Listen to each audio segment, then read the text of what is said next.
നടിയെ ആക്രമിച്ച കേസിലെ മുഖ്യപ്രതി പൾസർ സുനി വീണ്ടും സുപ്രീം കോടതിയിൽ. 2 ഫോറൻസിക് വിദഗ്ധരെ വീണ്ടും വിസ്തരിക്കണമെന്നാണ് ആവശ്യം. പൾസർ സുനിയുടെ ആവശ്യം നേരത്തെ ഹൈക്കോടതി തള്ളിയിരുന്നു.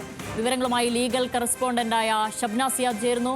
ഷബ്ന, പൾസർ സുനിയുടെ ആവശ്യം എന്തുകൊണ്ട് ഈ 2 ഫോറൻസിക് ഉദ്യോഗസ്ഥരെ വിസ്തരിക്കണമെന്നാണല്ലോ പറയുന്നത്?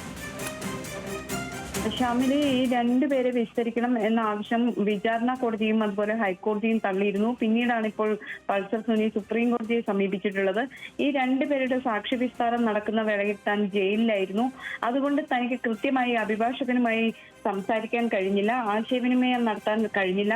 ഇപ്പോൾ ഈ കേസിന്റെ വിചാരണ നടപടികൾ അന്തിമഘട്ടത്തിൽ എത്തിയിരിക്കുന്നു. ഈ സാഹചര്യത്തിൽ തനിക്ക് ഈ സാക്ഷികളെ തന്റെ ഭാഗം കൂടി കേട്ടതിന് ശേഷം അഭിഭാഷകന് വിസ്തരിക്കേണ്ടതുണ്ട്. അതിനാൽ ഈ സാക്ഷികളെ വീണ്ടും വിസ്തരിക്കണം എന്ന ആവശ്യമാണ് ഉന്നയിക്കുന്നത്. ഹൈക്കോടതി ഇത് പക്ഷേ അനുവദിച്ചിരുന്നില്ല. വിചാരണ അവസാന ഘട്ടത്തിൽ എത്തി നിൽക്കെ ഇത്തരം ഒരു ആവശ്യം അനുവദിക്കാൻ പറ്റില്ല എന്ന് ഹൈക്കോടതി വ്യക്തമാക്കിയിരുന്നു. അതോടൊപ്പം തന്നെ ഈ കേസിൽ പ്രോസിക്യൂഷൻ ആകട്ടെ ഇത്തരത്തിലൊരു ആവശ്യം അനുവദിക്കേണ്ടതില്ല എന്ന നിലപാട് ഹൈക്കോടതി സ്വീകരിച്ചിരുന്നു. കാരണം അഭിഭാഷകൻ ഈ വിസ്താര വേളയിലെല്ലാം തന്നെ കോടതിയിൽ ഹാജരായതാണ്.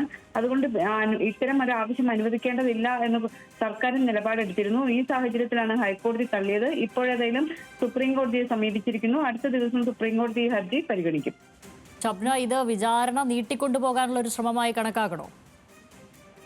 തീർച്ചയായും, കാരണം ആ രീതിയിൽ വേണമെങ്കിൽ കണക്കാക്കാം. ഹൈക്കോടതി അത് സൂചിപ്പിക്കുകയും ചെയ്തിരുന്നു. ഈ കേസിന്റെ വിചാരണ എല്ലാ സാക്ഷികളുടെയും വിസ്താരം പൂർത്തിയാക്കി ഇപ്പോ ഇതിന്റെ അന്തിമവാദം ആണ് നടന്നുകൊണ്ടിരിക്കുന്നത്. ഇത് ഏകദേശം 1 മാസത്തിനുള്ളിൽ തന്നെ ഈ കേസിൽ വിധി പറയും. നമുക്കറിയാം, ഈ കേസ് സംഭവം നടന്നിട്ട് 2017 നടന്ന സംഭവമാണ്. ഇതുവരെയും ഈ കേസിൽ വിധി പറയാത്തതുമായി ബന്ധപ്പെട്ട് ഹൈക്കോടതിയും സുപ്രീം കോടതിയും അടക്കം നിരവധി തവണ ഇതിൽ ഇടപെടുകയും ആ രീതിയിൽ പെട്ടെന്ന് തന്നെ കേസിൽ അന്തിമ വിധിയിൽ എത്തണം എന്ന ആവശ്യം ഉന്നയിക്കുകയും ചെയ്ത ഒരു കേസ് കൂടിയാണ്. ഏതായാലും ഇപ്പോൾ പൾസർ സുനിയുടെ ഈ നീക്കം ആ രീതിയിൽ വിചാരണ ഇനിയും വൈകിപ്പിക്കുക എന്നൊരു ഉദ്ദേശമാണ് എന്ന് ഹൈക്കോടതി തന്നെ നിരീക്ഷിച്ചതാണ്. അത്തരം ഒരു സാഹചര്യമാണ് ഇപ്പോൾ നിലനിൽക്കുന്നത്.